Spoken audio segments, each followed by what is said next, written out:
Alrighty, we should be live. I just have to click on two parameters. This time, I think we got like the chat window thing squared away ahead of time. Not 100%, but like 90%. So if I click on this button here, hopefully it'll be the correct, almost perfect. I have to like resize it a little bit, but that is basically my goal, is to have that chat window. And if I switch between displays, even though it's a little bit, I should probably like match the positioning more accurately. Not, particularly worried about that. You know what I mean? Like, it's like, whatever. So it's like a little lower, a little higher.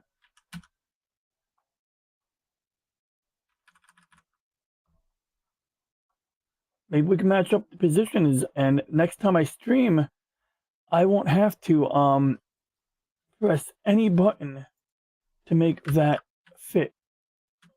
Because right now we want this. So it looks like it goes higher, lower.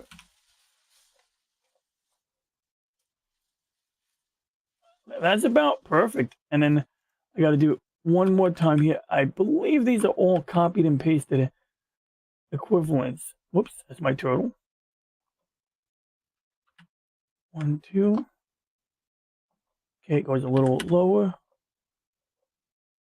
Good. There we go. Now we have a chat. Hey, what up, JLM? It's good to see you. So, doing a little BSing around here today, but I had a minor issue with editing. I wanted to put a video clip from Mobile Suit Victory Gundam together, but I remembered the free version of DaVinci Resolve does not allow you to do 10-bit videos, so we have to make the video compatible with DaVinci, and this isn't really a big issue, just something that has to be done. And we're going to fix that right now. We're going to use this program right here, Handbrake. And even though like I use a more powerful video encoder for like most things, Handbrake is really, really just, like simple to use. And for something like this, we don't need any filters or anything fancy like that, but we do need a quick encode. I want this thing to be quick. And so we're going to use the video encoder using NVIDIA encoder, and that's going to do it at warp speed. Now, the setting I'm using is probably too high. I could probably make the quality a little lower. If I want, I can lower the resolution if I want. I'm going to keep the quality setting around this ballpark here. And we're going to just roll with it. We're not going to change the audio track at all. We're going to do pass-through. Subtitles. Ooh, look at that. It's missing the subtitles. That's weird. This is supposed to have subtitles. How dare they not include the subtitles? Oh, there they are. So we got the SSA subtitles, which is just another way of saying ASS subtitles is basically a really cool subtitle format. So we're going to do forced subtitles. Actually, we're going to do burned-in subtitles, which just means that the subtitles you can normally turn off and on are going to be burned into the video itself, because I want this video clip to have the subtitles, because it's a funny clip from Mobile Suit Victory Gundam. But let's get right to it, because I'm sure people got things to do, and it's really good to see you, Pop Culture Mechanic. I'm thinking about playing Duck Dodgers for N64, because Brandon Looney Tunes fan suggested it weeks ago, and I'm like, what the hell, I'll try it out. I have like a flash cartridge with 1,000 N64 games, so I must have it. But first, we must make a video clip that I can play using a button on my Stream Deck. And I did test it out. I do have a button. Check this out. Oh, wait. It doesn't work unless I go here. When I press this button, I can turn the Chica Girl on and off. So now if I leave it on, Chica Dance happens. The only issue is I have to learn how to maybe, either if I want this to be on multiple scenes, there might be a way to do that. But right now, I have to manually click on it if I want to play it here. I would like to, figure something out where maybe I can have it persist through multiple scenes. Oh, and at some point we might be backing up some N64 memory cards today, because I got my N64 memory card backer-upper device to work again, and this is an opportunity for me to make some, basically to create some content of my, for upload while streaming. But this time I'm not going to do that thing I do. So I have this thing I do sometimes when I'm streaming, I'll record a video during streaming, but if I make a mistake, I'll repeat myself during the stream for the sake of recording. And this time I'm not going to do that. I made a vow to myself just now, as a matter of fact. So anyway, we need to make a clip. Whoops. And we need it to work, you know, potentially on StreamYard. So we're going to pick MP4. Normally, if I was trying to do it, you know, the long way, I would pick X264 or 265. But we need to do it really quickly. So we're going to sacrifice compression, meaning it's going to be a larger file. We're going to sacrifice compression so that we can get speed. And we're going to put the video on my SSD because I want it to be fast, right? I want it to load up quickly. So we're going to call this and animate clips. And we can, you know, reference that to the stream deck later. And if you're too fast, there we go. And the reason I couldn't edit this in DaVinci Resolve is because it was what you call it? It was a 10-bit color. X264 and RF21. I like to put these details in the file name. I forgot what else I wanted to put in the file name. Doesn't matter. We got it. Okay, so now let's get right to it. Start encode. I didn't even add it to the queue this time. But it does automatically add it to the queue. I have a funny issue with my mouse. When I scroll down, it scrolls up every like 5 turns of the scroll wheel. And while this encode is running in about 30 seconds, I'm going to try to fix that. Because it's just absolutely frustrating. And maybe it has something to do with these settings here, you know? So we can test it out on this window. And we know when I scroll down, it jumps. So maybe if I change the settings for this or something, maybe it'll behave differently. Maybe I need to download the Kensington mouse software. Maybe that's the problem. Yep, problem still happens. I'm scrolling down. It keeps going up. And you see now, by using the NVIDIA encoder, we get like 100 frames a second. And if we could get it faster, but I think what's happening is I didn't downscale it. I decided not to, you know, lower the frame rate or lower the resolution. So we're still at 1080p. And maybe I should lower the resolution, you know, especially if this is going to be a clip that I use in a live stream. We don't need, you know, we don't need 1440 by 1080. We really need 720 vertical resolution. Of course, this program isn't automatically giving me the horizontal resolution. I have to calculate that. So, shoot, that's annoying. Yeah, I agree. And also because I plan on playing it in a smaller window. But see, now I'm doing 720 vertical and it's not automatically adjusting my whatchamacallit, my horizontal. So what is 4:3 720p resolution? Let's see. I'm going to Google that. And it says that would be 960 by 720. That sounds correct. That is correct, actually. I did the math on that a few weeks ago. So we can do that. We can even do 480p if we know we're going to keep that clip real small. But will it make it faster? Might be worth finding out. And you know what we're going to do? We're going to try something else here. We're going to try speeding this up because there's a setting here that balances speed and compression. We're going to try speeding it up a bit. And we're going to just use the same file name, so it's going to overwrite that file. And when you're using the NVIDIA encoder, and I just realized something. Does that work? My chat window is not on. There we go. Well, 1280 by 720, you are correct. It would be 1280 720 if it was 16:9 aspect ratio, if it was widescreen. But because it's 4:3, as you can see, now this one doesn't have it set. But if I take a widescreen thing, a lot of anime has pillar box on it if it's from the 90s.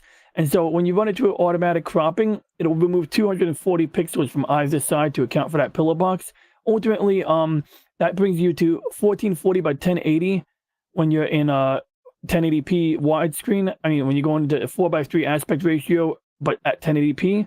If you're doing 4:3 at 720, we get 960 by 720, and then it's not 720 by 480, but there is a mode. It is if you're using anamorphic stretching, but I don't even want to get into that. Shit pisses me off. No, don't worry, man. It makes sense what you're saying, though. Now you know. Hey, what's up, Doc? I was just thinking about you. I might squeeze in some time with Duck Dodgers today. No guarantee on that yet because I don't know where my cartridge. All of a sudden, I don't know where my flash cartridge is. Brandon, can you believe that? I need to find my ED64, Brandon. Oh, here we go. I got it. All right, got my ED64. Yes, my ED64 looks a little different because it's missing the plastic cover. But I did that on purpose for a reason. But anyway. Congratulations on 2096. So you know what's one weird thing I found was when running the NVIDIA encoder, and once again, congratulations on 2096 subs, Brandon. But getting back on topic here, one thing I noticed is that it's not purely using the GPU. Like normally an NVIDIA encoder would use the GPU exclusively, or mostly, but I see it using 100% CPU. So I don't know if there's like something. It could be because I'm running that. Oh, I see why. I'm running another video encoder at the same time, I think. Let's check my work here. Because it was not my intent to run the other one alongside this one. I was supposed to pause it, and I forgot to. Okay, that would explain my CPU usage. So I'm going to pause this. Now, what is going on here? Well, this here, these are all a bunch of my OBS recordings. And with my NVIDIA encoder settings for real-time recording, I get very large file sizes for a given amount of quality. And so I decided to deal with that, do something about it. And so what you'll see here is like these files here are a certain size. But if we go into the OG folder here, you're going to see that we have some comparisons here. So 2022, 12, 17 gigabytes. But over here, it's down to 2.6 gigabytes. Same video.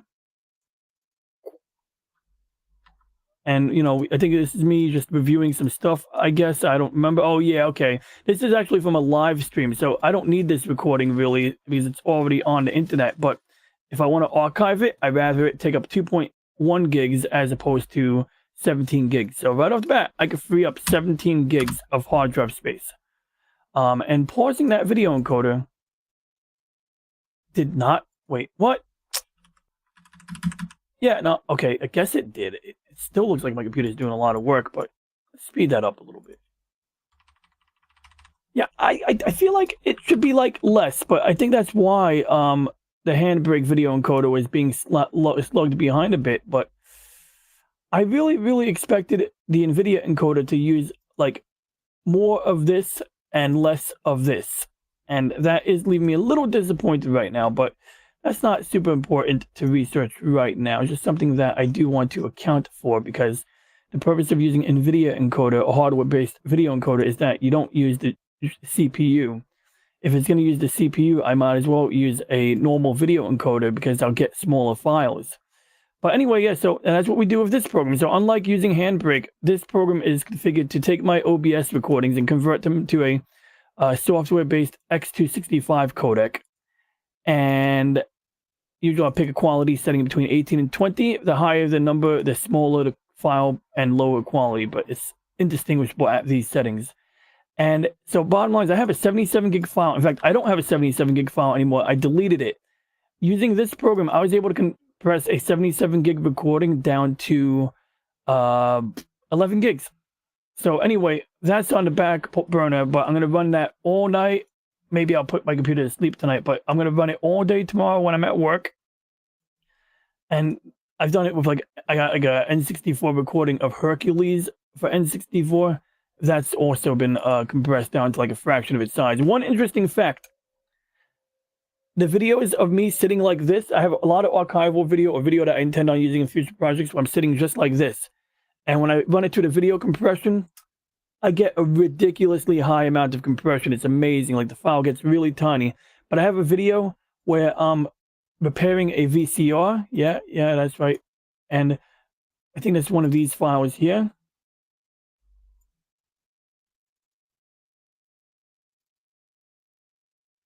Yeah.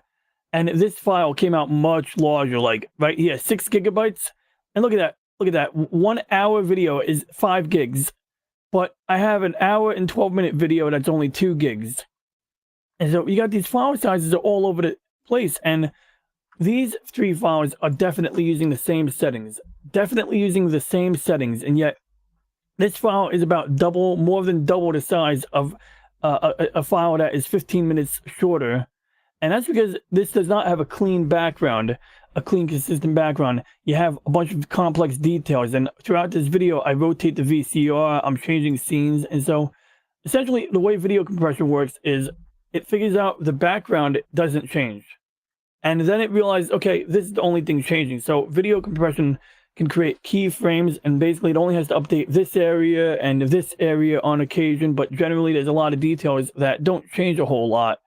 And that is the nature of video compression. Whereas in this one here, there's a lot of details, fine details, and those details are constantly changing. Yeah, so I might have a stream. I think I live streamed this a while ago. Basically, what it comes down to, the most important thing about VCR repair, pop culture mechanic. Hey, I don't see your chat window. There it is. Okay, is the these. I remember one of the first times I had a broken VCR, I was able to turn these as if they were flathead screws, and that was a way of adjusting the tracking in a manual manner, because there is auto tracking, but as the automatic tracking or something, you know, loosens up or something changes over time, you know, mechanical stuff, it became necessary on one of my VCRs to adjust screws very similar to these to move the tape, you know, holder or whatever you call it, the track, those little cylinders up and down a little bit. And once I did that, the automatic tracking or the manual tracking via the remote was able to take over. But I had a point where the VCR wasn't obeying, you know, automatic tracking wasn't adequate. Remote control operated tracking was like hit or miss.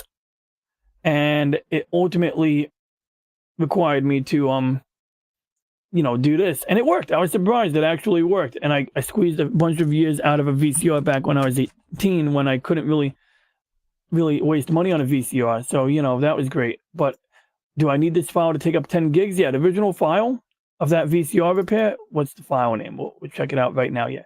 So that one there is 5 gigs. Now, I didn't get as good a compression as I wanted it, which is okay. But let's see what we got. 2023 391.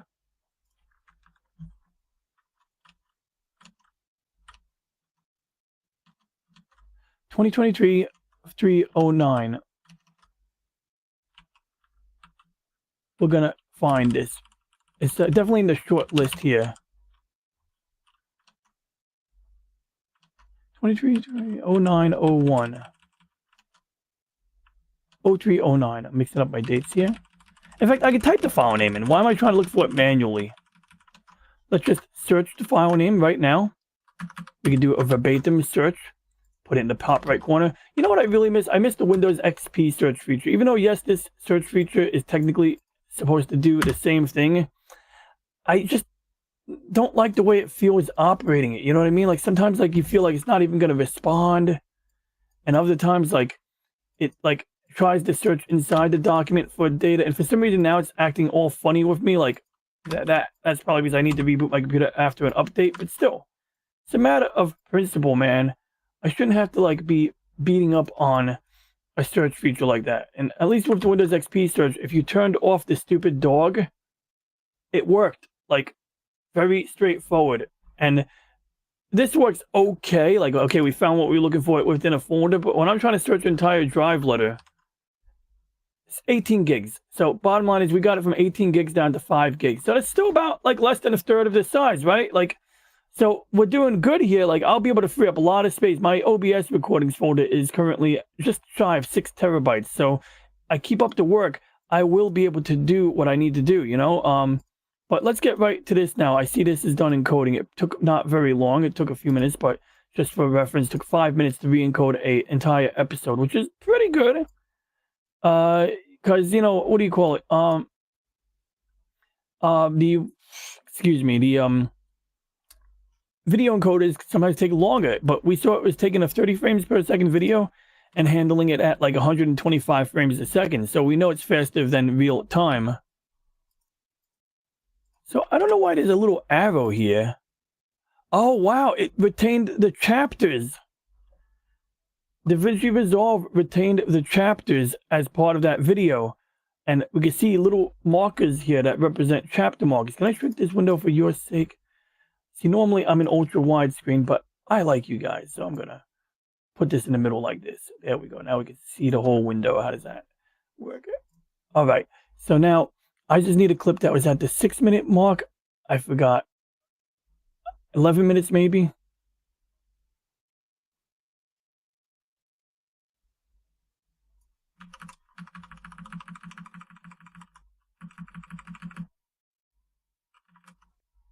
We'll give you guys a little audio here. So you got the guys, they got Marvette. She's about to take off in the Gundam Victory Gundam Core Fighter. Yes, your eyes are not deceiving you. I'm putting a hexagon pattern up on the screen in case the content ID matches the video up with something that is not mine to stream.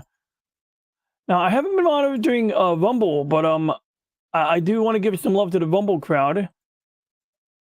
You people on Rumble do exist, but nobody's on Rumble, so it's okay. There we go. I gotta keep an eye on the content ID. Whoops.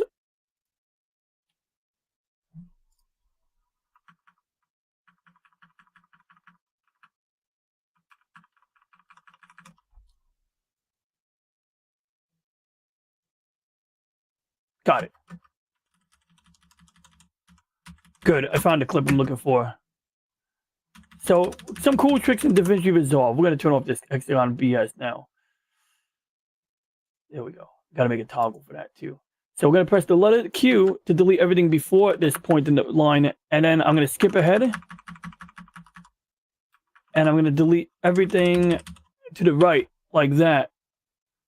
And then we're going to zoom. I've seen different ways. It doesn't always work. But what I found weird was I could almost swear it worked better in full screen mode yesterday than it did in shrunken mode. I think what it is was I had a chat message on the overlay, right? So I had one of these messages, just like what your message is overlaying right now. And on top of that, because the video was not in complete full screen mode, it had like a big window, but it had the bar at the bottom with the play button and the pause button. And I don't know, maybe between that and hexagon pattern being of the appropriate size, it threw it off. But when I shrunk the video, even with the hexagon pattern in front of the video being resized, even the hexagons were resized, it still got detected, which I thought was very bizarre.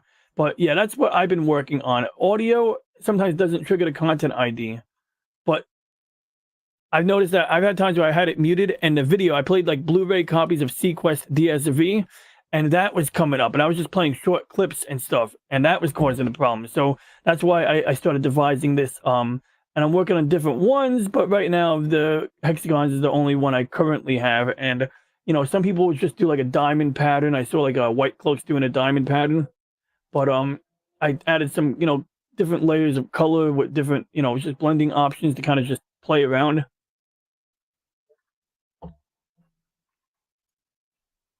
So now we're going to yeah, let's get to it. Right. So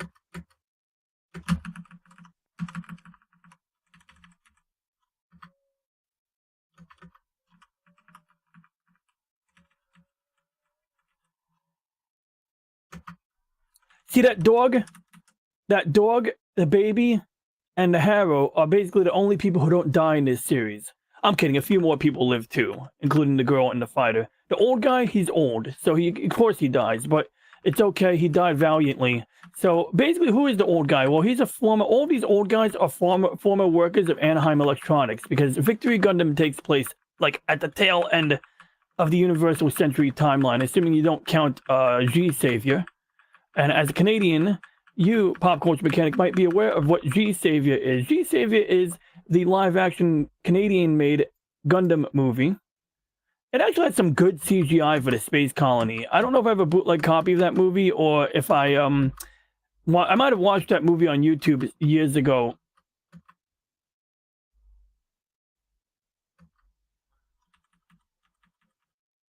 I might have watched that movie on YouTube many years ago, instead of watching it on, yeah, it's a live action Gundam movie. And it wasn't great and it wasn't terrible. It's kind of weird.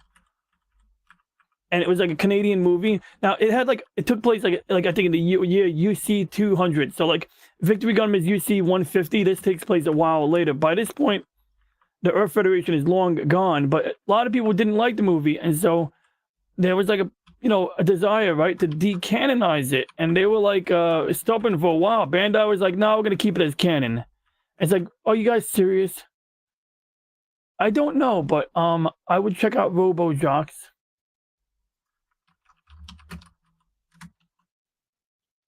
Wow. Wow. That actually looks like it might be some fun, actually. Got some mech warrior style mechs. Oh shoot. Practical effects right here. Oh my god, it's got the tank like the shoot. What the hell is the name of it? There's a F-91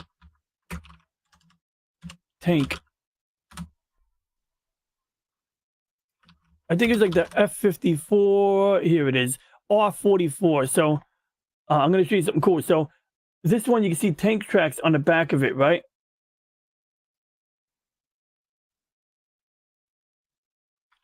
And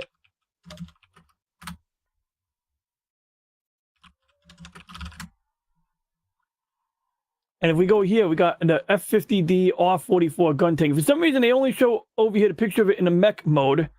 But you got this little picture over here in the corner of it as a tank. And maybe if I scroll down, I'll find it. Here we go. This is A1. So in the movie Gundam F-91, there's a scene where they go to a mobile suit museum. And like, you know, like the good guys, the characters, they ride on one of these. I remember there's a scene, a kid named Arthur is holding a bazooka. He gets knocked over and hit in the head. And his eyes are like wide open and he's dead. And then the guy's like goes up to like, Arthur, wake up, Arthur. And they're like, yo, buddy, he's dead. Just, we gotta leave, man. And it was like, you know, just one of those sad scenes. But Gundam F-91 was supposed to be a series. They turned it into a movie and it feels rushed. It feels heavily rushed, you know, but it was still a beautiful movie. And what Gundam F-91, Victory Gundam, and even the Dawn Canadian live action G-Savior has in common is that they are, whatchamacallit, they have beam shields. The Gundams have beam shields, yeah. And even like, as you get later in the UC timeline, every mobile suit has beam shields in some form. In Gundam F-91, they had a hexagon shape, but in Victory Gundam, the beam shields had like a diamond shape. Is that the cat girl? No, okay. They could be, in fact, in Victory Gundam, the beam shields reminded me of the point defense barrier from Macross, because it seemed as if like now the pilot could control it and protect different parts of their mobile suit, or the computer on the mobile suit could sort of take control. So bottom line was, yeah, so this tank here I just showed you, the one I just showed you a second ago, reminded me of that thing right there. In fact, yeah, I gotta skip another angle of that. So, because actually, where's the side view? Here we go. We got a rear view. See that? Look at that shit. We got tank tracks right over here and up on the back when it's standing up. And that's what I see over here too. I see tank tracks only on the back of the legs, but I just thought that was kind of interesting to just kind of see that detail in Robot Jocks. And that looks like a Xeon inspired thing. Maybe not, but looks like one. Anyway, let's get right here. Gonna bookmark this because I need this to be bookmarked.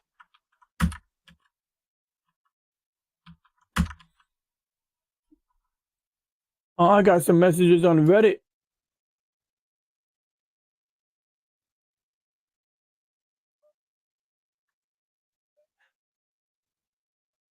Don't carry things in your pocket. Carry a pouch around your neck. Okay, so avoid pickpockets. That's the solution, apparently. You know, I'll give that guy an upvote. I'll do it later. All right, let's just close. Why am I doing my browser clean up right here? Let's just, you know, when you have like too many tabs open, you want to just clean it up. Whoa, that looks important. Oh yeah, this is a important gamepad thing. We'll worry about it later. So anyway, I was supposed to make a clip. Oh, yeah, I will definitely give that a watch. I appreciate getting a movie suggestion. Okay, good. We got this here. So we're going to export it just like that. I have a coworker. He's always recommending movies. And so I just, at some point, I just add them to a list. And my list grows. And he's always telling me like, oh, you got to watch this movie for cultural reasons. And at one point, he gave me a copy of The Wizard of Oz, which was nice, so that I could watch that. And, you know, I get it. He's from Eastern Europe. And he's he has appreciation for movies that are culturally relevant, and that's how he got himself up to speed in the new world. But it's like, I'm not trying to watch every freaking cultural reference, especially if I think it's something I'm not gonna like anyway. It's like, why should I? You know, I mean, screw that. You know, I got plenty of mecha anime to love. And you can say, oh, well, if you only watch the same thing, it can be bad for your imagination. Well, tough shit. But yeah, like he always acts like comedically offended, like that I have this growing list of stuff that I have not been watching. And it's like, it happens. This is interesting. Look at this. Da Vinci takes a 24 frames per second video and does the so-called 3-2 pull down to give you 29 frames a second up from the 24. I'm going to keep it at the original frame rate, but I just thought that was kind of interesting. Yeah, that's exactly how I roll. You know, like, I'll take a suggestion if something like, and then like my coworker, he'll recommend things like, let's see. Okay, real quick, we got to do,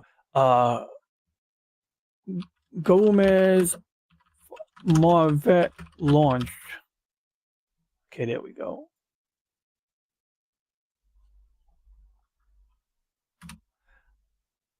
But yeah, like, you know, he'll recommend movies like, oh, you got all these movies, and it's like, stop giving me movies then. But no, I mean, like, you know, give me a movie I like. But and he recommended 1 or 2 movies where like I instantly go, that sounds like it would be up my alley. And so there's a movie called Stalker. It's based on like how is it called? Like Roadside Picnic. It's a Russian book.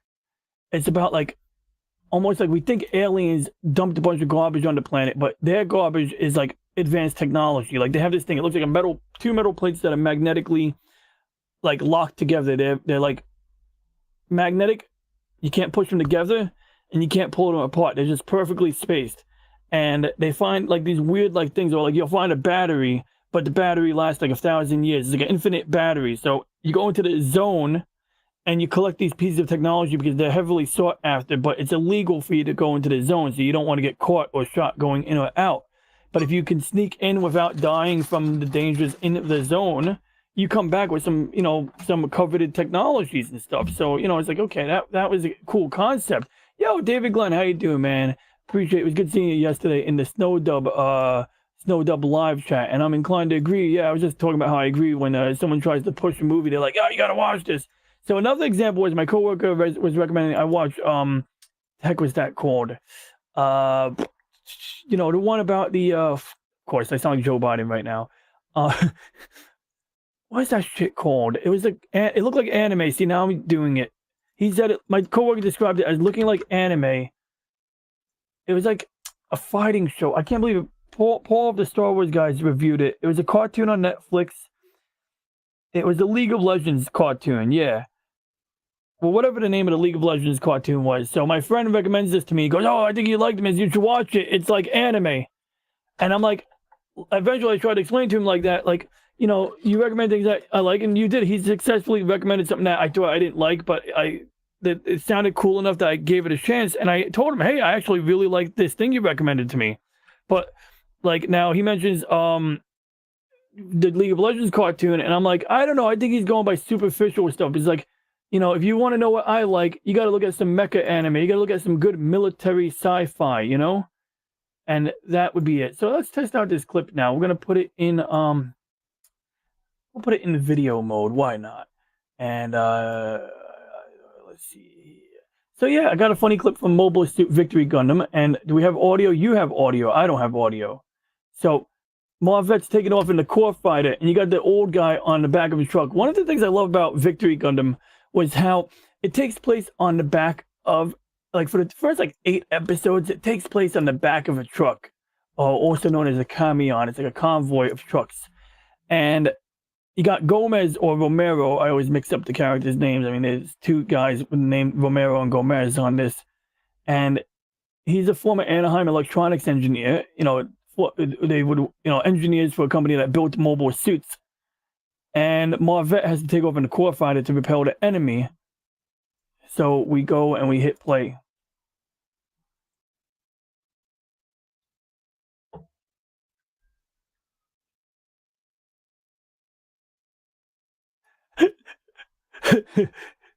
He goes, that's what you get. That's what you get for trying to act cool, guiding her out.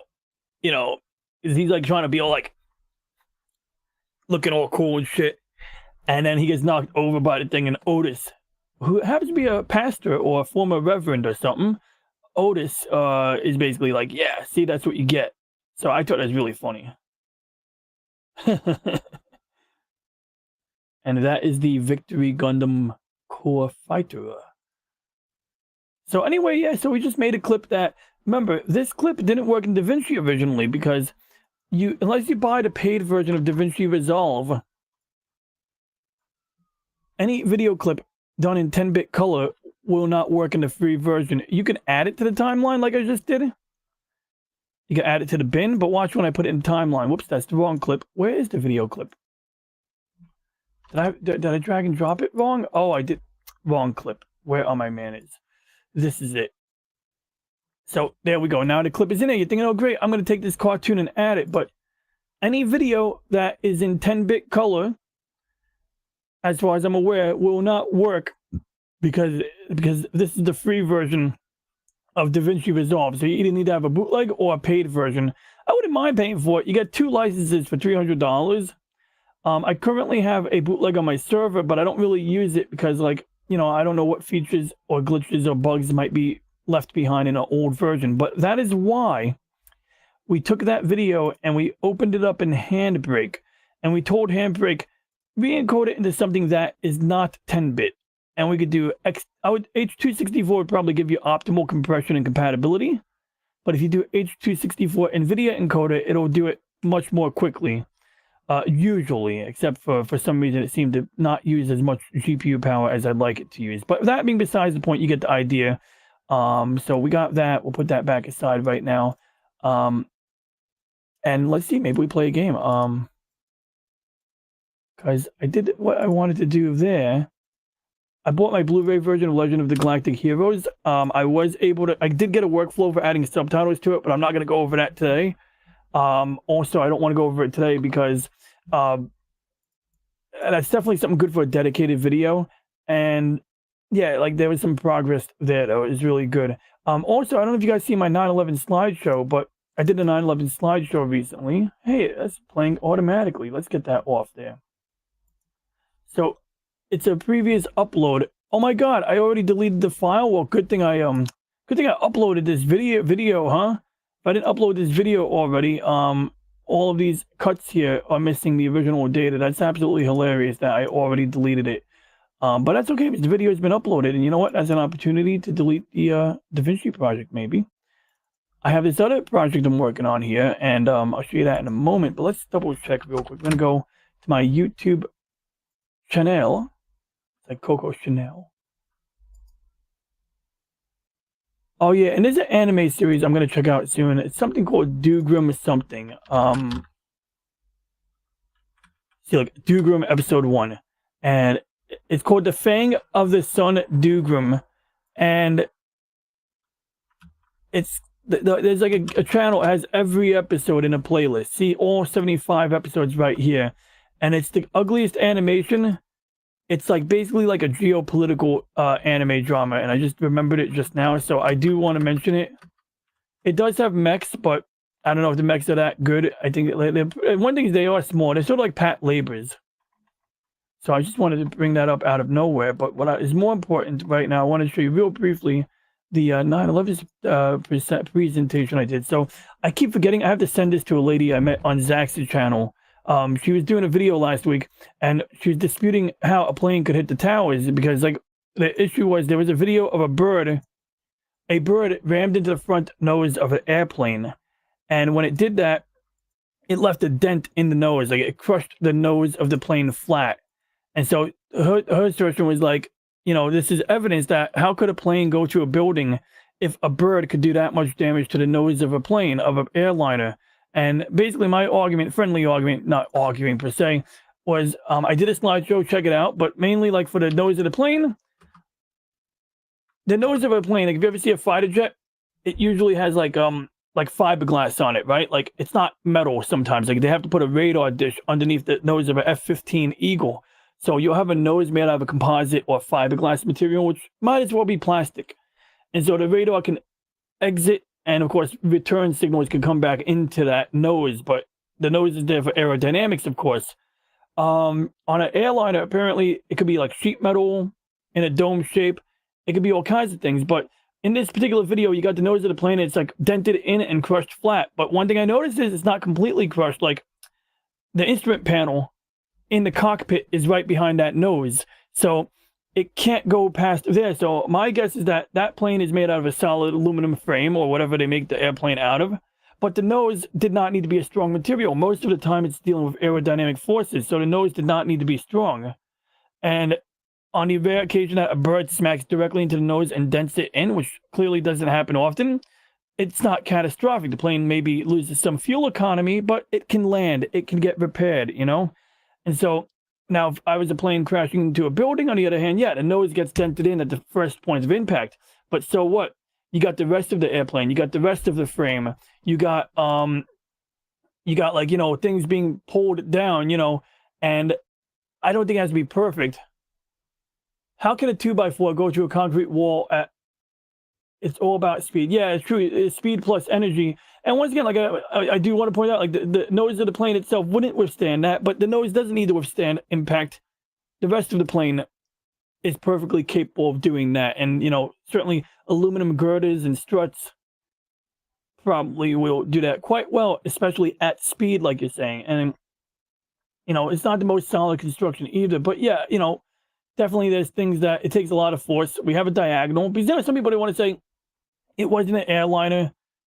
It was a, oh, those are cool.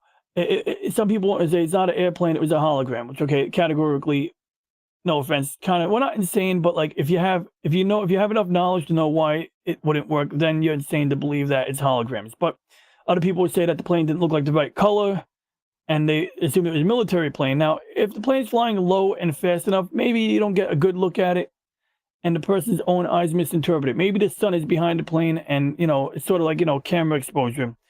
But then there's also people that have camera angles where they claim to see like a pod sitting on the bottom, but with blurry, filtered, interlaced, de-interlaced video that's been compressed multiple times, it's kind of like, you know, a little bit hard. But these photos right here in this video, and the title of this video is a brief 9/11 slideshow, primary source. Why do I call it that? Because this is a primary source. These photos that I'm presenting in this video like a couple weeks ago literally came from the camera of the man who took the pictures. And one of the things I do in this video is I pull up the properties on the photos at different points right here, and it tells us it's the Fujifilm FinePix 1400. It tells us the settings. So I can at least say these photos aren't doctored. Now, does it mean that I can guarantee that, you know, a non-passenger plane didn't hit the building, that it wasn't something else? I can't guarantee it, but I can say that this is consistent with other images that we've seen. But here's the part that jumps out at me. If you question, like, did a plane hit the building? Let's say if that was the only question we had.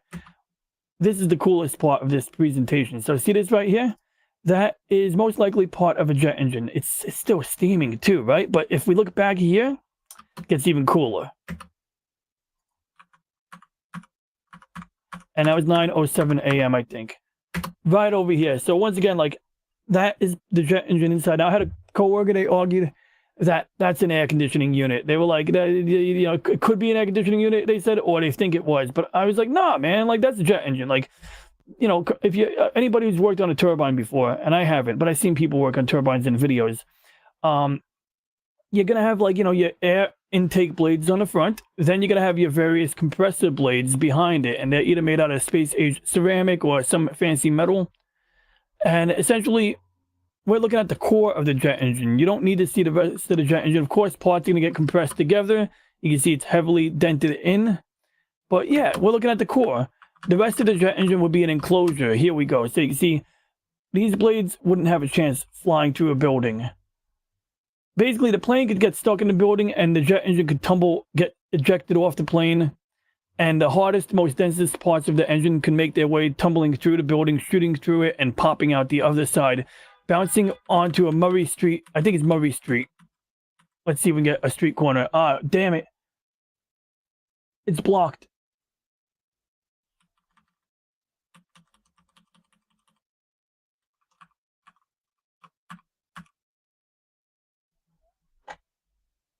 I can't read that street sign right now.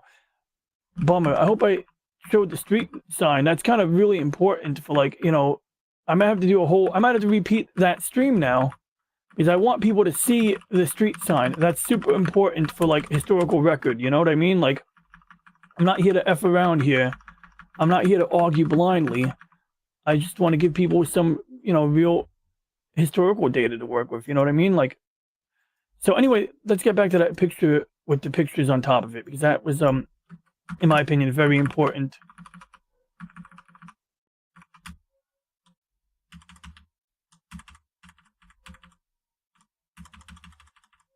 Beautiful. So right here, this is you know, showing you how the outside is like sort of like a pod or a nacelle around the engine, and how, you know, its various parts that, you know, get torn or separated from the core of the engine.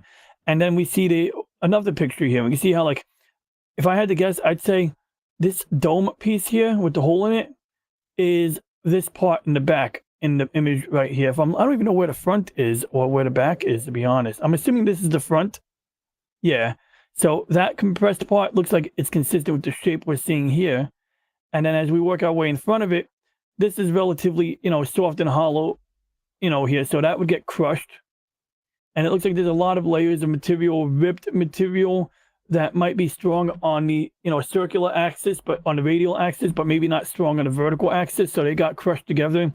Blades that would have been either crushed or stripped away.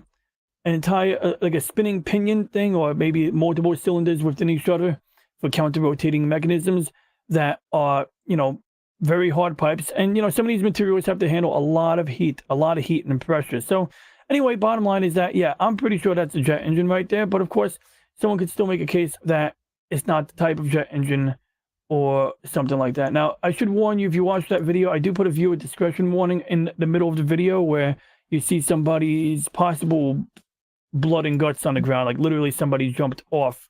Now, another thing that I have not uploaded yet is my moon landing video.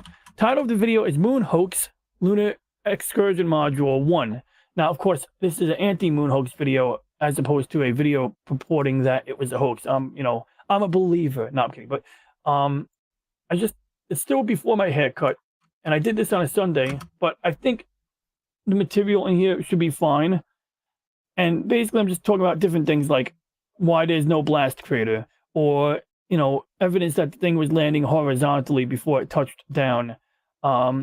Basically, my main thesis is that I don't believe the moon landing was fake, because the lunar lander is just, it looks too shitty and too complex to be built for a fake. If you wanted to make a fake lunar lander, you'd make it look sleek.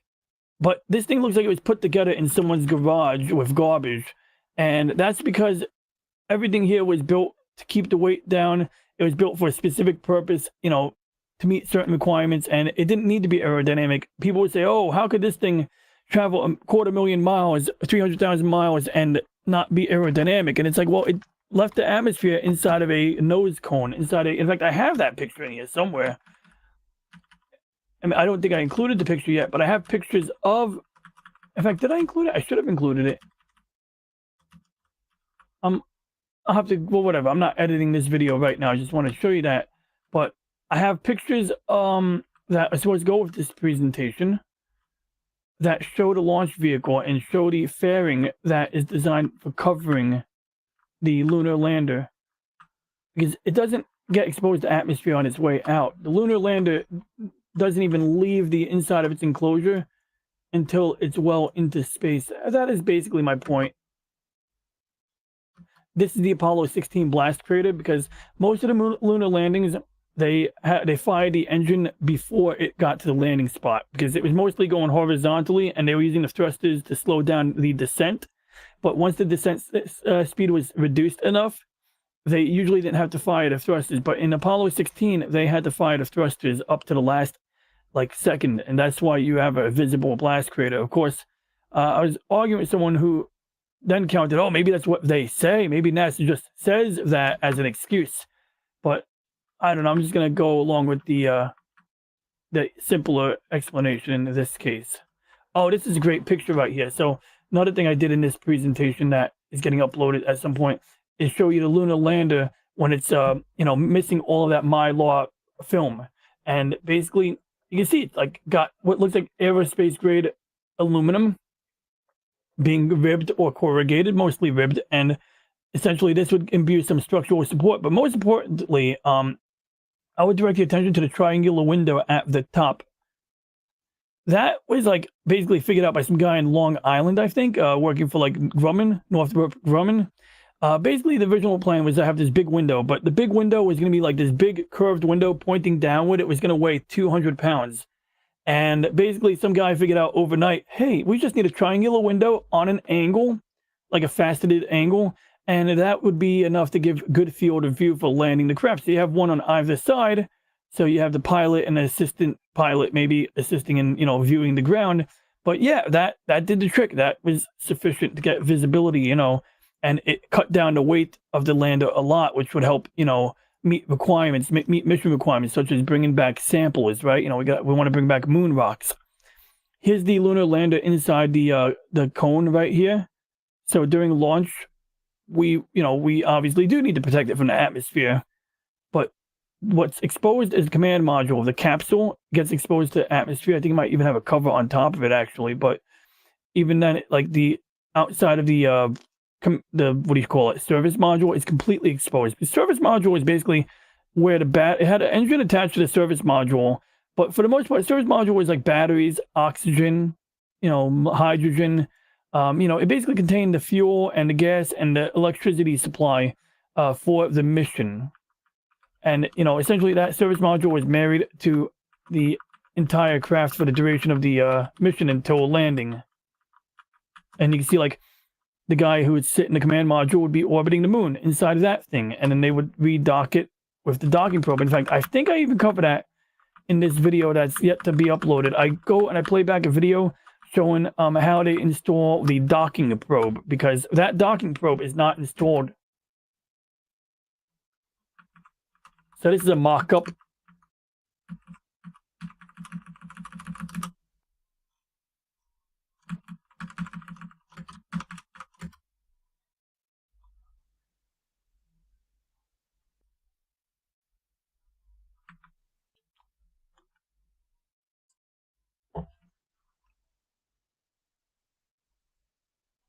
So yeah, when the Apollo...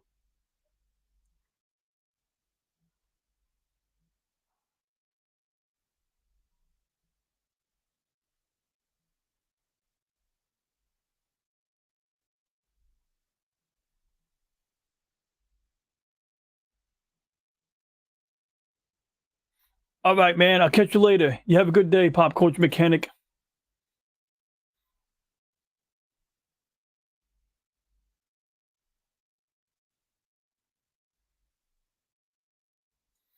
But yeah, I was just saying there's a lot of attention to detail put into this design, and that's why I'm not inclined to think it was like, completely staged or staged at all in particular. Like, now, is there room for a possibility that some facet of this thing was staged? Sure. Anything's possible, But no, I don't think the whole thing was staged. I think that's like, just, yeah, no, I just don't think so, So yeah, that's what I want to show now. I think we're going to jump into a game. So we made one video clip, and we could do more, but I just don't know what I want to make a clip of right now. But I'm going to maintain, remember to do that, because I want to maintain a collection of video clips that I can use when streaming. Now, I wasn't going to do astronomical image processing, but this might be interesting. So we can see this is a star field background right here. And if I remember correctly,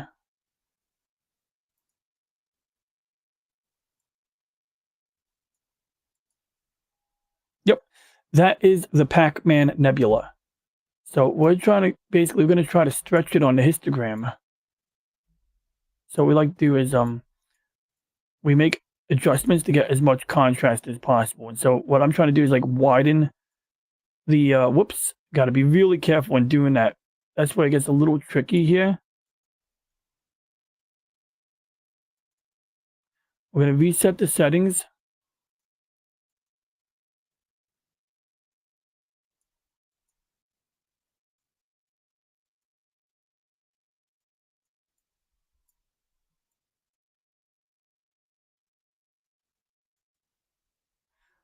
See, we got like a nebula. It's made out of the space gas. It's made out of ionized gas.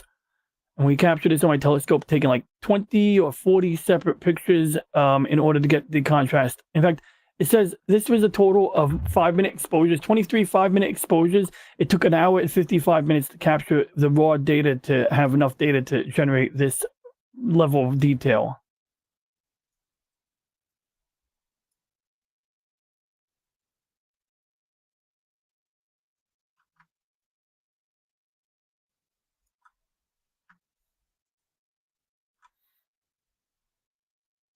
And you see I'm periodically moving the undo button here.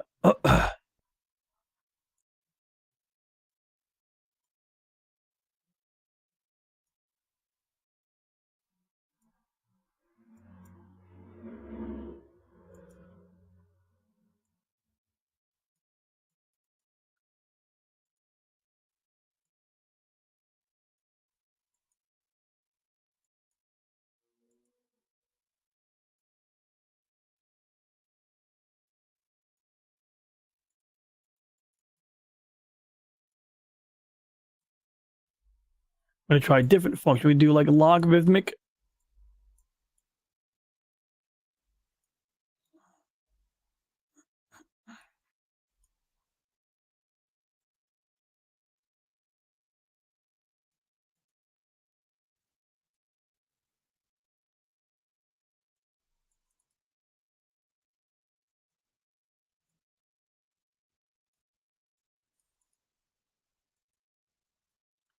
There's a trick to this.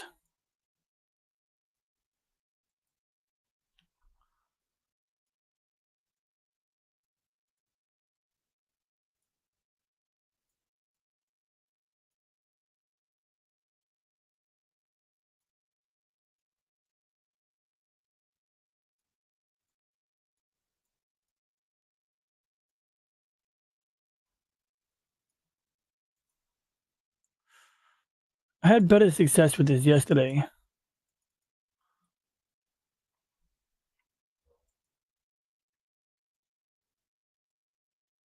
It's basically, we see the bandwidth on a histogram is way too narrow. So that's not going to be sufficient on its own.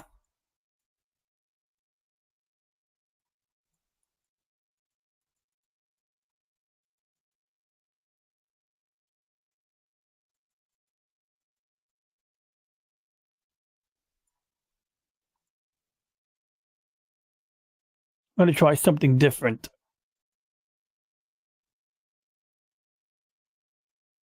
Hit or miss.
Getting better.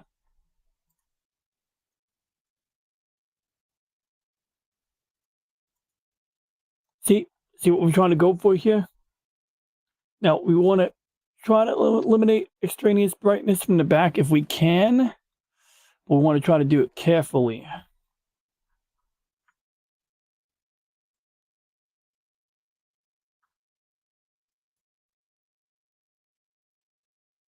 See, we're just kind of progressively getting the background darker.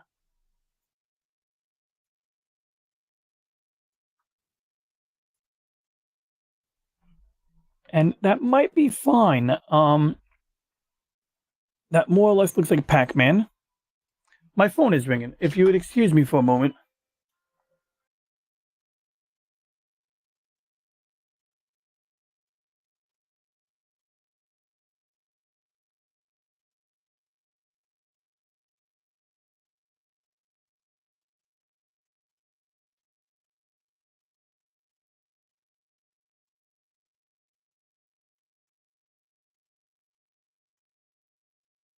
Just give me one moment, guys.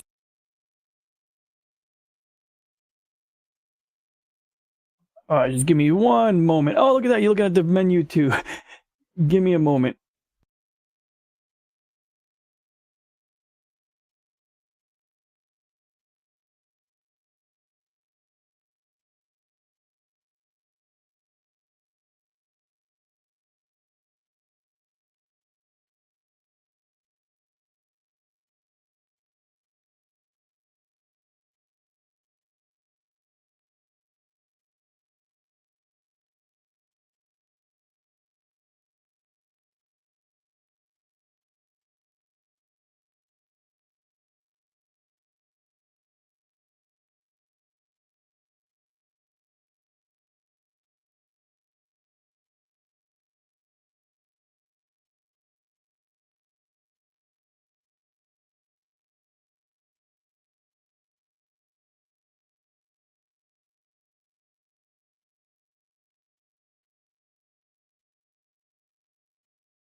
Alrighty, just excuse me for a moment. I was given a opportunity to get in on an order, so I'm just looking at the menu real quick, and I'm thinking beef teriyaki maybe with some shrimp. I mean, yeah, beef teriyaki and shrimp, or chicken and shrimp, or chicken and teriyaki, or chicken and shrimp. See, it's a tough decision there.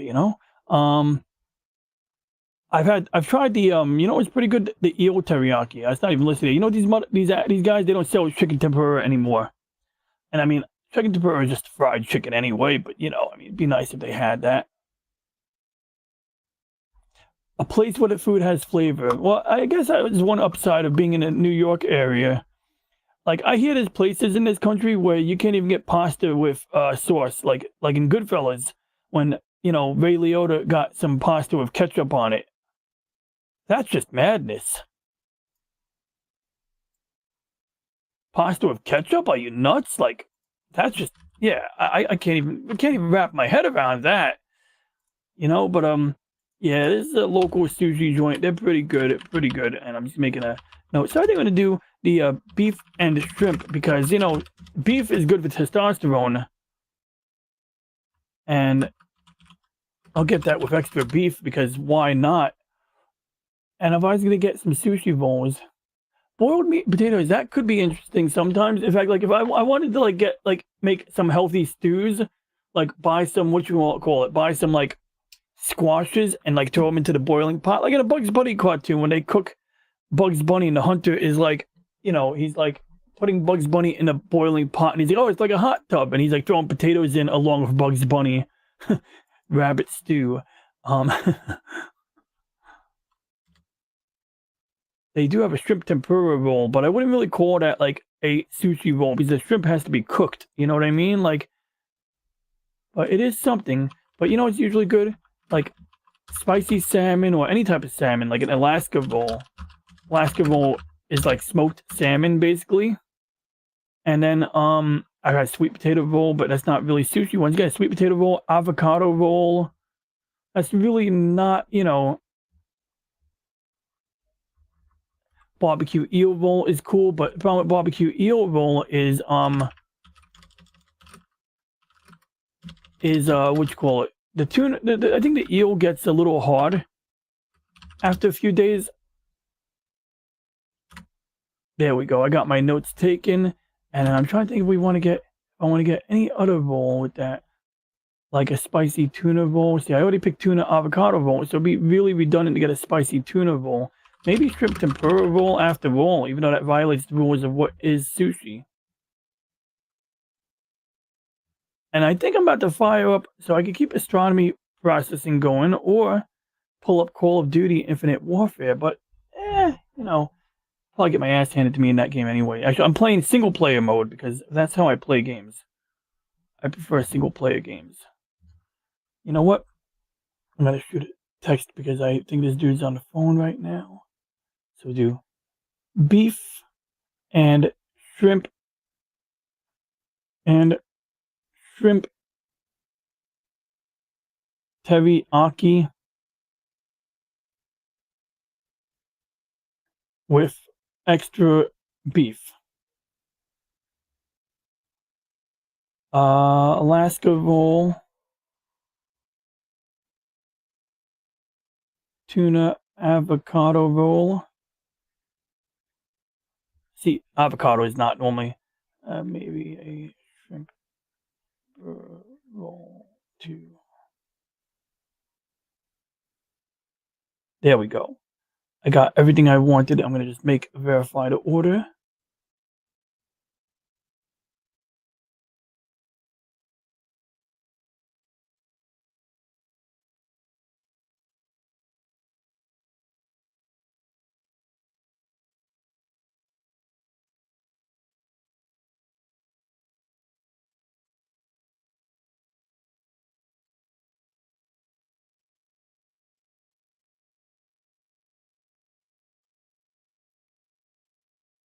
Yo, I fucking hate. I get off the phone and I get told, say hello to.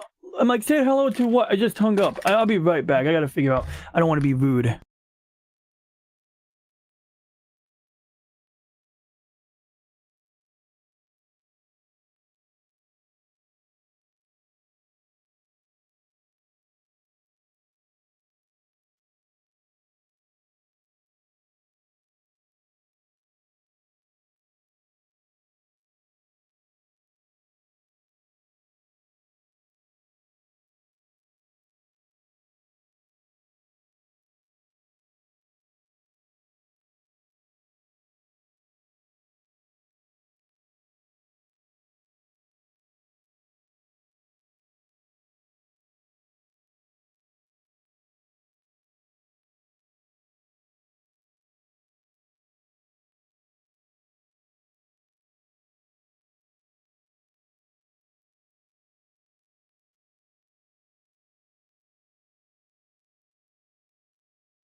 Excuse my disappearance there. I was just on a three-way call for my brother, who is responsible for making me into an uncle, by the way, which is cool. Because, I mean, if I'm an uncle, does that mean I don't have an obligation to procreate anymore? I mean, I feel like if I want my genes to be procreated, I should.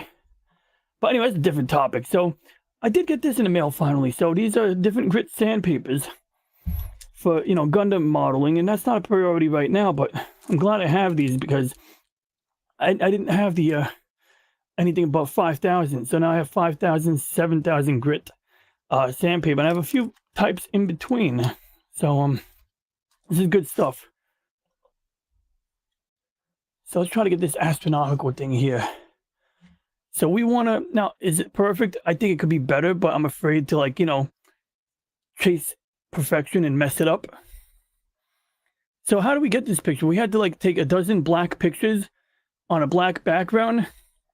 Hey, what up, Eric Boyd? Good to see you. And that was because if I don't take black pictures, there's a bunch of hot pixels in this frame. So you don't see them right now. We just see stars. But the original picture had a bunch of, like, perfect white pixels peppered throughout the frame. It was super annoying. I probably have an example here too.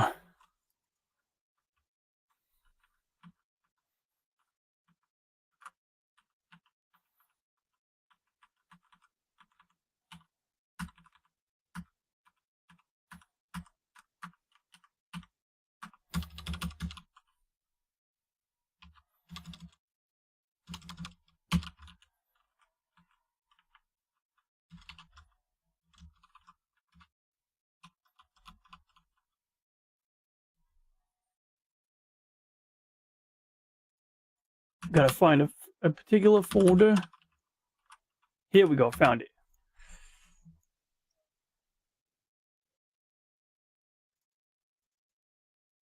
That's not it. You know what, we're gonna go into the folder that has all of them. Oh, I'm not showing my screen. Where are my manners? And holy cow, we got a party here right now, man. We got all the cool cats here. Good to see you, PJ. PJ of Orville Nation. He's the man with the premier Orville channel on YouTube. It's good to have good company here. So anyway, let's see here. So we were just doing a little astro image processing here before dinner. Whoop, my mouse wheel does that. And before, this was a washed out background with not a lot of dynamic range. Now, I could probably do a little better on the dynamic range, but I'm definitely afraid of screwing this up. So we'll try something gentle. See if we can get like a little more out of it maybe. Maybe we can squeeze out a little more by stretching the histogram a tiny bit more. But you can see the problem we run into is that, and so is it worth it to like, do that? Well, I think it might be because we do want to get more signal out of this. So what I might do is like bring it to the right, bring this to the left, hit apply, too much. That is literally why I was being real careful there.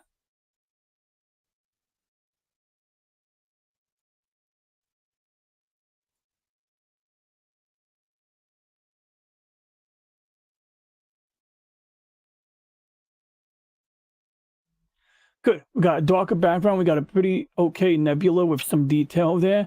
Hopefully I don't overdo it. Let's go ahead and save it. So we got to save or stack. I think we got to save. Well, here's what I've been doing lately. I've been copying it to clipboard and bring it to Photoshop because I get absolutely confused at a certain point. And today's date is what, the 23rd? Okay. And then we paste it in like this. Now, things get a little weird because, okay, it's actually in RGB color mode this time. But we have to like, this is taken in hydrogen. Hydrogen is basically a shade of ruby red. And so we have to go into the channels, believe it or not. And we have to delete the green and blue channel, which is weird. These are not layers. They're sort of like layers, but they're not. So we can hit delete, or I think we have to hit the garbage can icon. I actually don't know what I'm doing here. Delete channel. Whoops.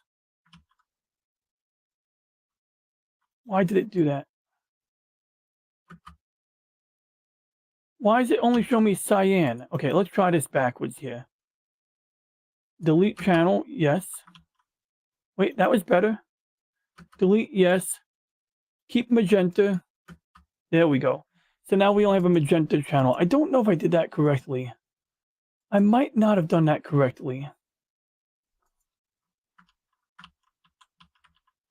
Okay, we're going to start over. We're going to do Control A, select all.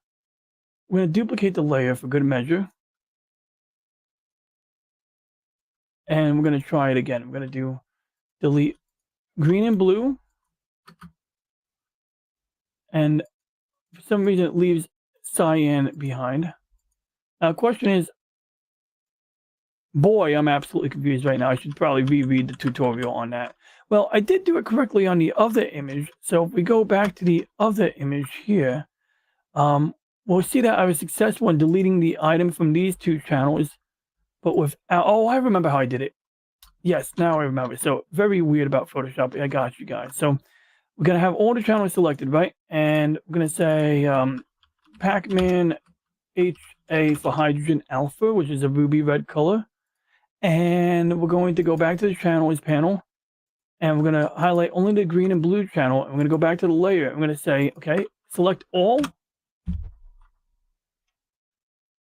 If you're confused, so am I. And there we go. Now, I don't know why the hell that cyan color is left behind. Beats the shit out of me. But I do have a workaround for that. Same concept. Select the two channels we want to eliminate, which would be only these two channels. Control A, press delete. There we go. See, now we got it. So what you're seeing here is like what the camera captured. Now, essentially, when you use a hydrogen alpha or a red filter on a black and white camera, you get a grayscale image. And that's what we were looking at a moment ago, was a grayscale image. And what we do is we take that grayscale image and we generate it into we have to isolate the color red, because really what we're doing is we're measuring the intensity. We're not really, you know, we're measuring the intensity, if that makes sense, of the color we're looking at. We're measuring the you know, shades of gray or shades of red. So instead of a black and white image, it's a red and white image. And then this one here is where it gets a little tricky, and I always forget how this works, but I'm taking a guess here right now.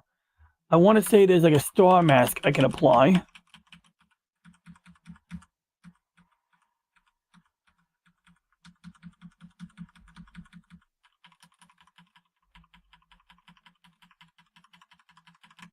One idea I have is to, like, whoops, I see what went wrong.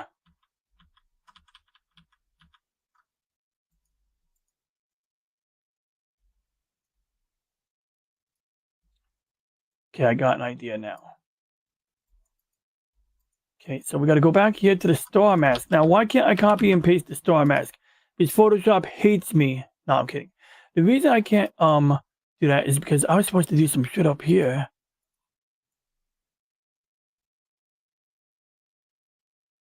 I think it's correct. Beats the shit out of me again. And this is one of the things I hate about you know, like this part of the workflow, is when you export a grayscale image or a black and white image, it does give you that weirdness right there. We got a bell curve, truncated bell, but oh, but what I was supposed to show you guys was the hot pixels. So let's do that real quick. We're gonna do we're gonna go into the astrophotography folder on my little server, and we're going to look for the current year. There we go. It is 2023. Why aren't you guys feminist enough? No, okay, that's not that. I just wanted to say that. I just wanted to say the current year meme. It's the current year. Why are turtles drinking plastic straws? All right, so this pissed me off. It's sorting the date incorrectly, is it? That is slightly annoying, and I want to find a fix for that. But for now, I know what I'm looking at. It's just that I do have a thing to do about the dates. So we got these things called dark exposures, and what we do is we put the lens cap on the camera to cover the image sensor, and we take a picture, and you get what they call a dark frame. So we're going to actually do something. We're going to open up like 5 of them in a row. In fact, we're going to open up 10 of them. We're going to open up all of them.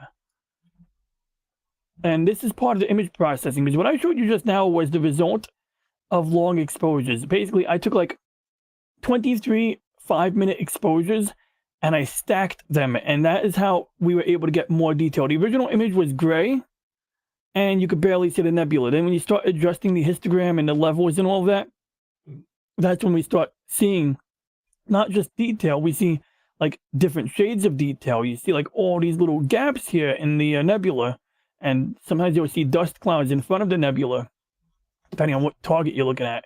So once we did that part, before we did that part, we had to not only import 23 frames of the target itself, we had to import about 10, if not more, a dozen maybe, pictures of nothing but black. And what you notice is if I cycle through the images, it looks like a noise pattern, right? You see like almost like static, and sometimes you'll see like the dark current, the dark parts moving around like, but then in the middle of these white dots, you'll see a few new white dots. Like right here, there's a white dot that isn't normally there, or over here, there's a white dot where my mouse pointer is pointing. There it is. I'll show you. I'm going to cycle through it quickly. So right near my mouse pointer, you can see like a white dot or a pair of white dots that appear. So the more darks I incorporate into the image processing utility, the more likely it's going to spot, you know, maybe these white dots occurring at 1 in 10 times or 1 in 5 photos. And if there's like a pattern that shows up in 1 in 5 photos, then it knows that, hey, that's not from space. That's a defect in the image sensor or the camera. And what's interesting about this camera is I'm going to zoom out. There it is. See that in the bottom right corner? So basically on this camera that I use, we have something called amp glow. Where's the zoom level? What does it show me to zoom? I want to be 100% zoom. Oh, there it is, 1x zoom, okay. So on the edge of the image sensor, there are some electronics that contribute to amplification. No doubt, man, stay dry, and it was really good to see you, Mr. Glenn. And, you know, perhaps I'll see you at the Snow Dub show tonight. Yep, Snow Dub live on Snow Dub. And so, yeah, you got the amp right here, and it looks almost like a starburst pattern. This comes up in every photo I take. But the beauty of taking a dark exposure is that now, when I go and I use the deep sky stacker, I'm saying here's like 23 pictures taken of the target itself. In those photos, there's going to be this pattern in the corner here. But if I supply 10 or 20 pictures to the program, it will know, hey, there's this pattern that comes up when the lens cap is on the camera. So it knows it has to subtract the difference. And that's how we go from having the starburst pattern in the corner to not having it in the corner, because this program is designed to take these blank pictures here and remove it. But here's another thing that's going on here. I'm sure you noticed these white dots throughout the image. Well, why are we seeing stars if the lens cap is on? Well, we're not seeing stars. We're seeing hot pixels. And if we zoom in on a hot pixel, you see it looks like a perfect square. So we know these are not stars. And the software knows these are not stars too. But if I don't subtract these from the picture, they come up as streaks in the final processed image. So it's imperative, it's important, it's critical we have the dark frame subtraction done correctly. And last week I was having trouble. This week I figured it out how to do it correctly. So I'm very, very, you know, it makes me feel good about moving forward in this hobby. And sometimes they'll come up as shades of gray, but the bottom line is that if you have the same hot pixels in every dark exposure, it knows to subtract it. But here's the crazy thing. Temperature is a factor. So one of the things that we do is you have to cool the image sensor down to like -15 degrees. The camera actually has a built-in thermoelectric cooler.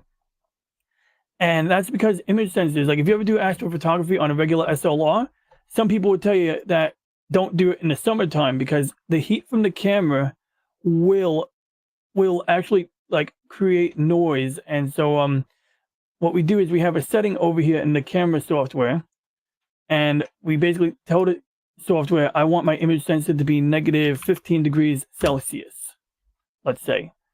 And it'll cool it down to -15 degrees Celsius and keep it there. You know, it'll use as much or as little electricity to maintain that balance of power. And that's because normally, what does a camera do? Well, a black and white camera, believe it or not, a black and white image sensor is in every camera you use, including color cameras. But we're not going to get to that part right now as to how that works. But what I will say is that an image sensor's job, or each pixel or each photo site on an image sensor, its job is to turn photons into electrons.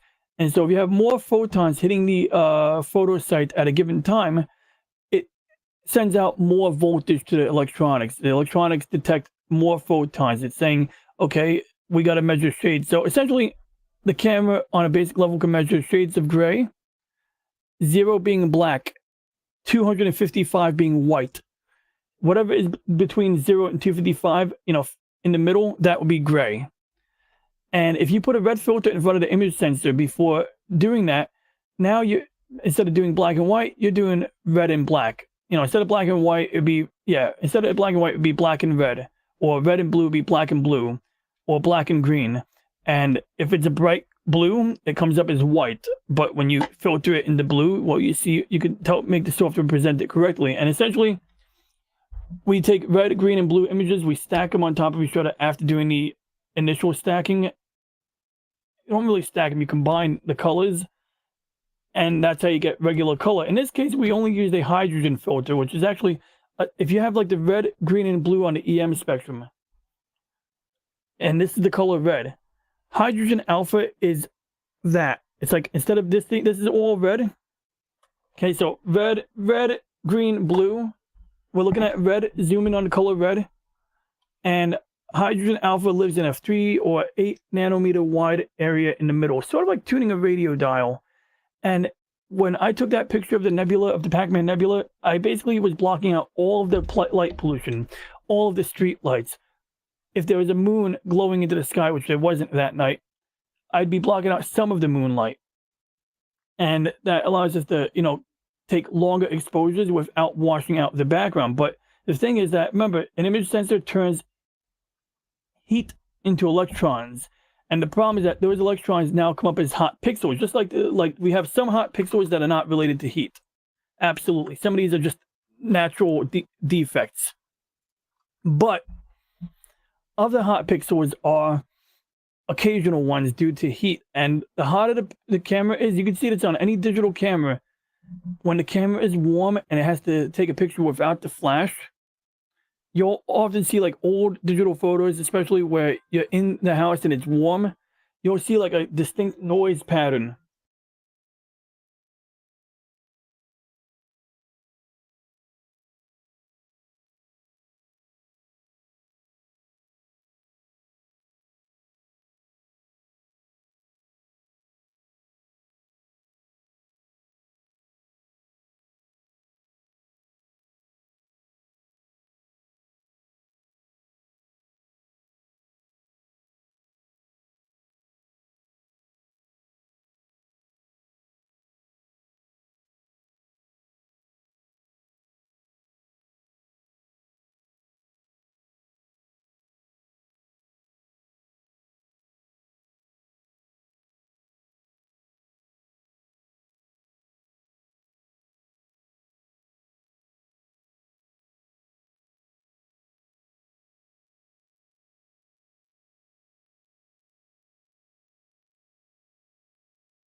I'm sorry, excuse me there. Hey, Lady Mist, how you doing? So we're going over some astrophotography, and then I got interrupted by a telephone call. No, I'm kidding. But anyway, jokes aside. So basically, this is a black frame. We took a picture with the lens cap on the camera.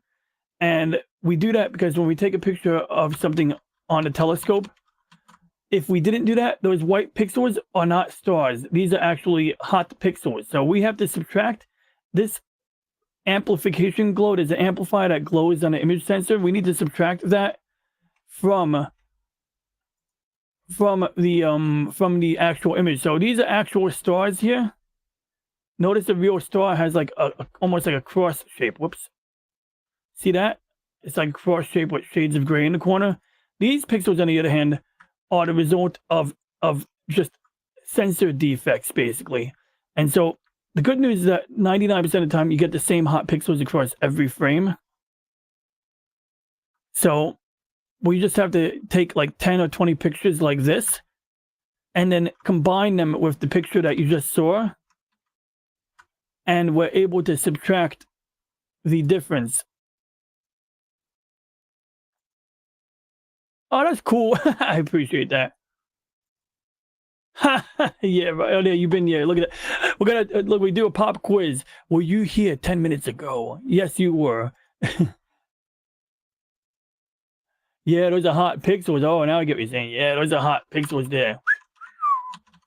I lost the hot pixels. Well, we're not allowed to look at stuff like that on this channel anyway, right? Now, jokes aside. So to get those pictures with the hot pixels, I set the camera to like the temperature that I was taking the photos at, which is negative 15°C.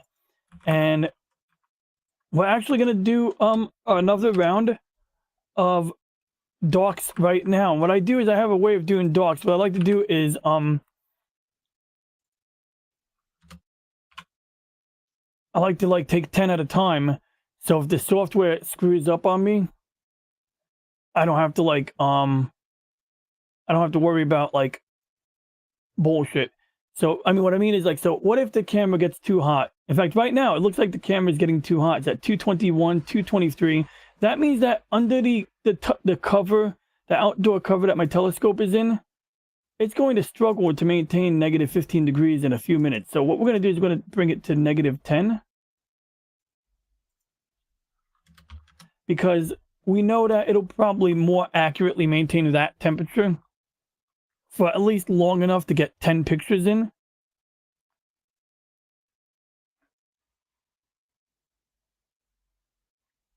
Now we gotta wait for the temperature, but we're doing that because that's what enabled me to do the image processing. So those are our docks. And what about the picture of the object we're looking at? What did that look like when we first took the picture? Well, let's take a look. Once again, I'm really upset that the folders are not sorted in the order I want them in, but no big deal. That's the Pac-Man Nebula right there. You recognize it? It looks just like the other picture. So how do we get it to show up? We got to play around the setting here and here.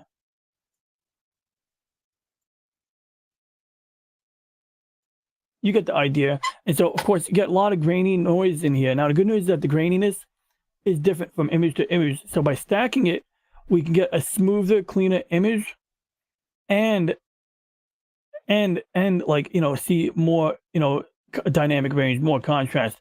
What you might also notice is that we have some hot pixels right here. See, look, now hot pixel here and here. Now the camera generally stays on target. That target is always in the center of the frame as the telescope is tracking the Earth's rotation. But the problem is that sometimes the object will shift a little bit. And so if I was to open up 10 pictures of this target, and we're going to do that right now, we're going to see how the hot pixels become a hot pain in my ass.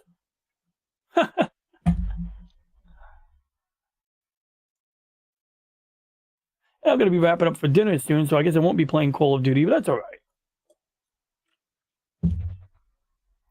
I just appreciate seeing you both here. All three of you here, perhaps. Yeah, you know, it's good to see all you guys here. So now, watch this.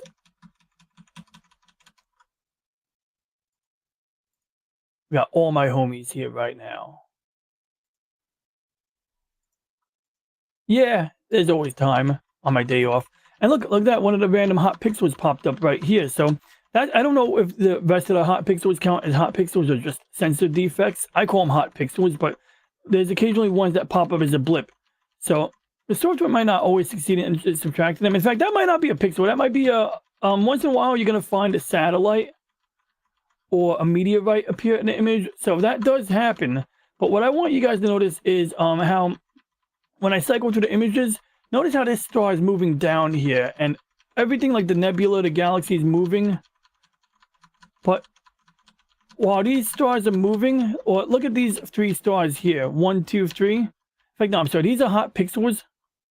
These three dots are hot pixels right next to my mouse pointer, and then this is an actual star. So to the right of this star is 3 hot pixels, and you can see how that star is moving. So basically, the hot pixels are stationary. They're always stationary across the rectangle of the image sensor. But because, for one reason or another, my target isn't always perfectly centered, that moves. So what happens is, if I don't subtract the dark frames, if I don't use dark frame subtraction or calibration, these hot pixels come up as streaks throughout the entire image. And I had the problem on one of my first pictures of the Orion Nebula, and I kind of like just half-assed fixed it. But now it looks like we have some success with using this method here. So that's really, really a boom for us. So now we're going to move forward. Now, I do have one issue. It does glow a bit more than I'd like it to glow on the bottom, but we're going to stick with it. So we've already copied it to the clipboard, I think, right? Did we copy it to the clipboard? We copy it again if we want. I think we did copy. So let's go to Adobe Photoshop. And we're going to create another star mask. Now, I don't know if there's an advantage to different settings here, like truncated bell or pointy bell. Guess we could try it out. Let's see what happens here. Triangle. We'll call it Star Mask Triangle.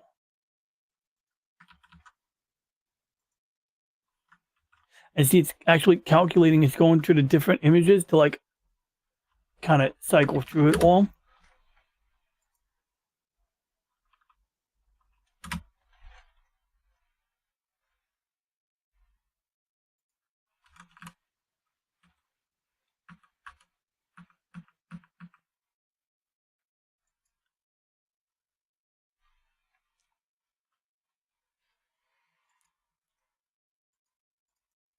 We're going to create different star mask. This one's going to be the bell curve.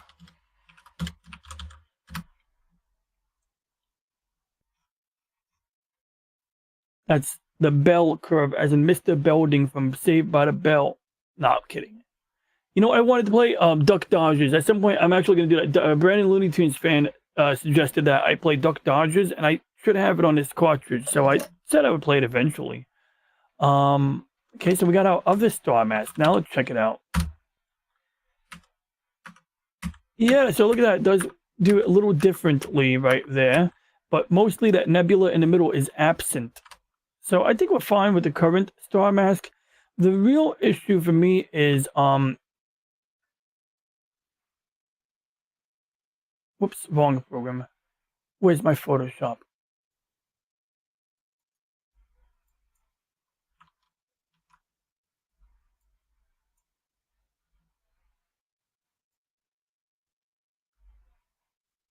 So I mean, we need to find a way to apply this pattern here to this image. But the problem is that when you have a monochrome image, Photoshop locks it down and it basically says F you. So there's a trick here where we go into this mode here. I did it yesterday, and then I managed to do it. I didn't manage to do it with the original photo, so it's driving me insane, but we're going to find a way to do this. If I have to open this stupid picture in MS Paint, then so be it. But we're going to try something else out. Can I copy and paste it directly? No, it will not let me copy and paste it directly. All right, can we open it to another program? At this point, hell, I might even open it in GIMP. And I don't really, the learning curve on, okay, that didn't work either. So it looks like it does not support pasting it in like that. So we're going to try opening it up in GIMP now because I'm desperate. Oh, wait, can we do MS Paint? Okay, that's MS Paint. MS Paint is a piece of shit, so it has to... See, that worked. That's all I wanted to do, like... I just want to paste the stupid image in. Like, I'm not trying to make life complex here. And I'm, like, once again, there are better ways, better software, and everything to do this, but trying to keep the workflow, like, relatively simplistic for now. Oh, I never saved this? Okay, now we saved it. Is that correct? Probably not. Will it be adequate? Maybe.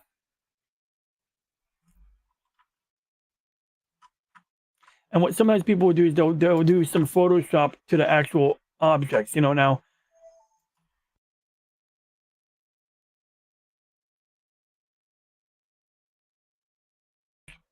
So anyway, you'll see over here that we may have to do some Photoshop on the stars in the middle to sort of just clean it up. Now, of course, there are automatic methods of doing this, but sometimes, like, if you're not fully aware of how to do those yet, you wing it. You wing it a little bit, like, yeah, there's going to be people who are better at everything you do, including this hobby. And there might be other ways. Like, one way I could probably do this is take a picture of the stars using a different filter so that I can capture the stars absent the target. And you could do that. You could, like, take multiple layers and multiple passes of the same target from multiple nights and combine that raw data to create the complete product.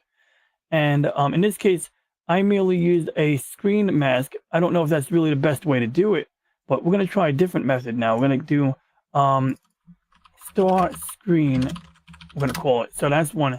And this is star mask 2. So we're going to try a little experiment. We're going to go back to the normal mode. I'm going to do the magic wand. See that? Look what the magic wand did for us. Now, there are some caveats. With the current settings, it's probably not aggressive enough. See, we got like these like black borders over on top of the target. So that doesn't really look natural, right? You know what I mean? Like granted, like you'll zoom out when you're looking at it, but we want to try to strive for like, realism, and we don't want to get the flat earth community up in a tizzy over this. So we need to do better, but I just want to show you guys like that. So now let's see if we can figure something out better than that. Maybe if I increase the tolerance to like 32. See, now we're losing part of that bell curve, and that might be okay for what we're trying to do here.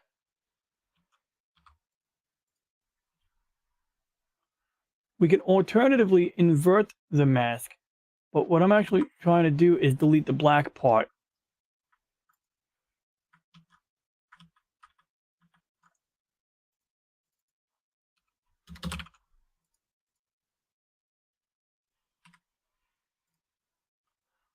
We're making progress, but like I'm overlooking something here, you know what I mean? Like I know I'm overlooking something. Oh, I think I remember now.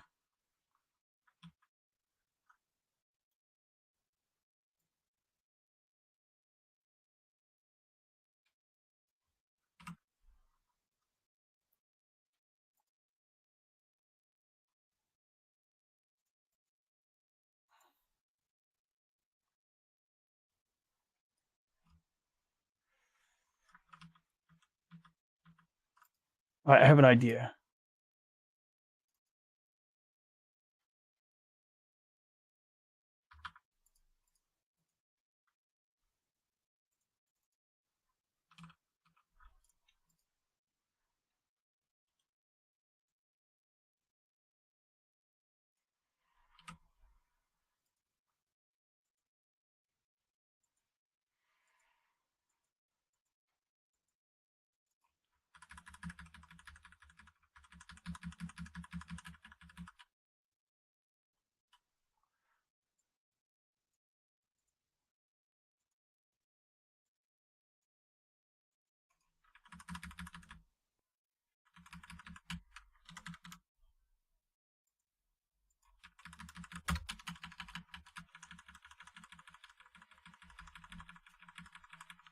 Definitely a better way to do this. Still figuring it out, obviously, right?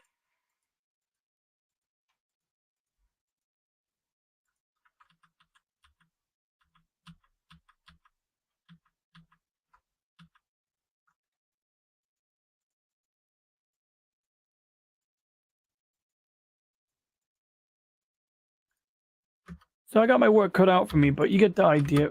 Lying device.